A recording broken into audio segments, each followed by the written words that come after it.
Welcome back to the GB How To channel. In this video, I will show you how to set the highest screen refresh rate on your Android phone.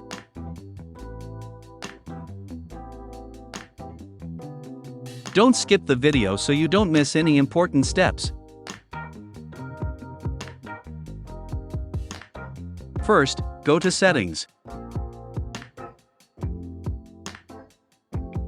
Next, select Display.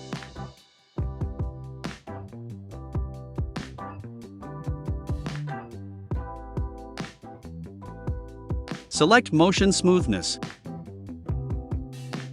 Depending on your phone, there will be different hertz options. Just choose the highest one available. My phone currently supports 90 Hz, so I will select 90 Hz. Then, tap Apply.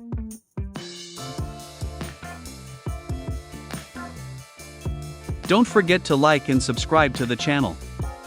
Thanks for watching.